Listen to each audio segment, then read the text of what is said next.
Hello, I'm Ann Barnhardt, and I'm the person who says the things that everyone else is too terrified to say. Western civilization is dying. The constitutional republic that is the United States of America is dying.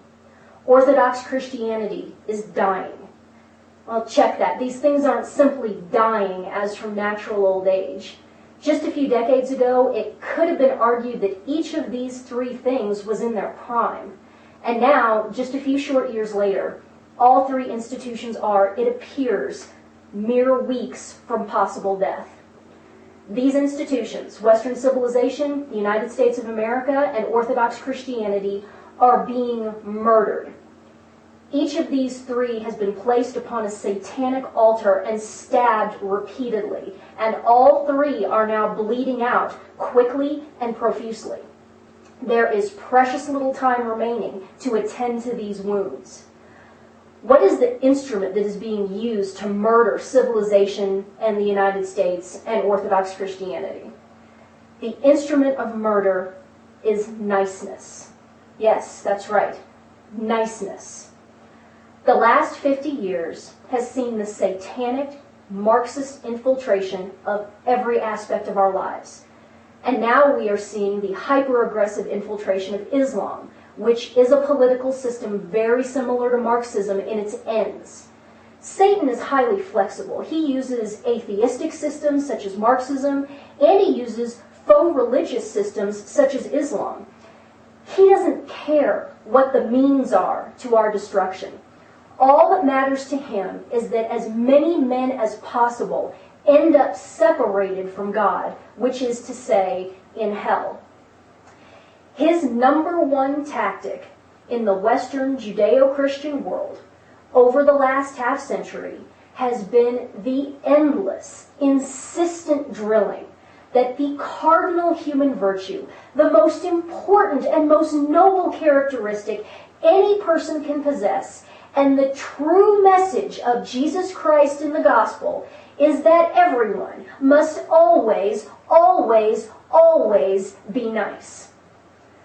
Not only is niceness not a virtue, I would argue that it is a sort of counter-virtue that stealthily weakens and handicaps the true virtues to the point where they are no longer present at all.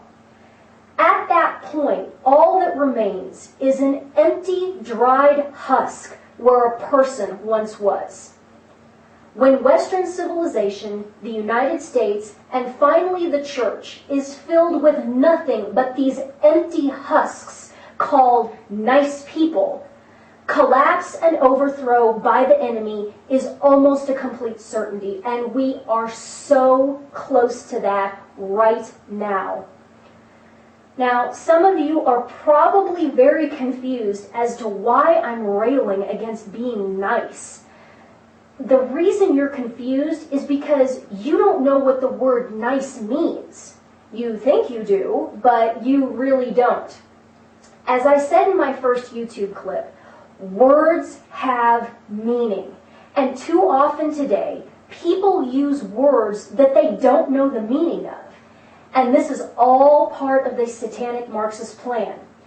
This dumbing down of language through the education system and media has allowed for the twisting of language so that now completely contradictory concepts can be presented as linguistic equivalents.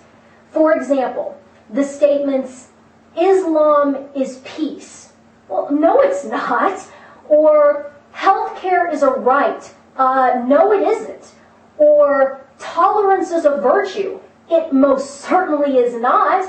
And finally, my favorite, you have to be nice. No, I don't. And I won't be nice, and here's why. According to the Merriam-Webster dictionary, feel free to look it up, the word nice comes from the Middle English, meaning foolish. The Middle English word came from the Anglo-French, meaning silly or simple. The Anglo-French came from the Latin word nescius, N-E-S-C-I-U-S, which means ignorant. And the Latin root of nescius is nescire, N-E-S-C-I-R-E. Nescire is a compound Latin root. The first root is ne, N-E, which means not. The second root is cire, S-C-I-R-E, which means knowledge. This is the same root that gives us the English word science. So, nescire in Latin literally means to know nothing. Run the Latin word nescire through France up into England and let it contract and corrupt for 1,000 years or so, and you end up with the modern English word nice. For many centuries, up until the first half of the 20th century, a nice person was a foolish, ignorant, agreeable, know-nothing simpleton. Because if a person is foolish and has no knowledge, he tends to agree with anything anyone says. Is this starting to sound familiar? Is this starting to click? Enter the satanic Marxist milieu into Western civilization in the early 20th century through both the school systems and the church. Suddenly, it is being taught from the blackboard and preached from the pulpit that niceness is the single most admirable quality that a person and a society can possess. That's right. We've been taught that to be an ignorant fool that agrees with anything anyone says is the cardinal virtue. Let me say this again because this is the point of this entire YouTube video. We have been taught that to be an ignorant fool that agrees with anything anyone says is the cardinal virtue. Is it now not completely obvious to you that we have been totally set up for the fall? This leads us to the terrifying realization that our entire culture, most especially the leadership of our culture through the civic leadership in our government, the intellectual leadership through our academia and media, and the moral leadership through the church, has been completely intellectually and morally hamstrung by this false teaching of niceness.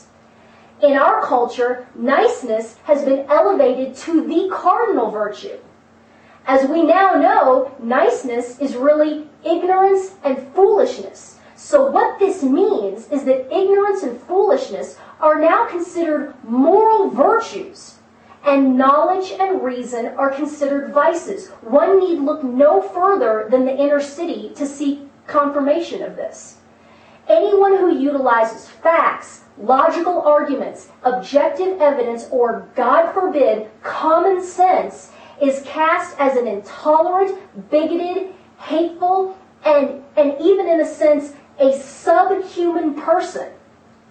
Now, just to bring us full circle, let's look at the Gospel of John, chapter 1, verse 1. In the beginning was the Word, and the Word was with God, and the Word was God. People, the Word is Jesus Christ.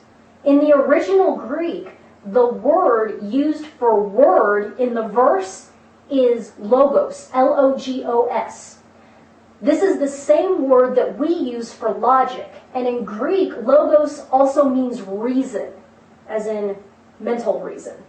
Jesus Christ, the second person of the Holy Trinity, is himself logic and reason, as explicitly stated in the Gospel of John. Therefore, the word nice and the false virtue of niceness, because it demands ignorance, foolishness, and forbids the use of logic and reason, which are ultimately Christ reflected in our individual human intellects, is in direct opposition to the person of Jesus Christ. If something is in direct opposition to Jesus Christ, it is by definition evil and thus satanic. So what is my point in all this? What am I saying here? What I'm saying is that we all need to stop being nice. We need to stop being bullied into being nice. We need to stop agreeing with every lie and agreeing with every objective falsehood that we hear for the sake of being nice. No more going along to get along, because the place that we are going along to is hell itself.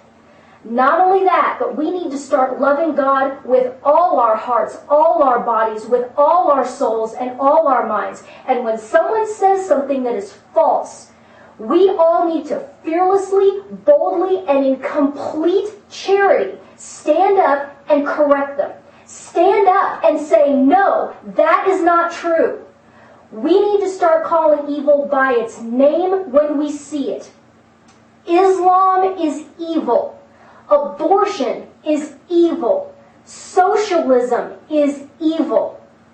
If we continue to persist in this nice garbage, our civilization will be exterminated by evil, and it will happen very, very quickly. My only advice is, if things get really bad, seek out the most not nice Christian you can find, because that is the person who will lay down his or her life fighting to defend you from the evil that we opened the door to in the first place while we were busy denying Christ and instead worshiping at the satanic altar of niceness. My name is Ann Barnhardt, and by the grace of God, I am not a nice person. God bless you.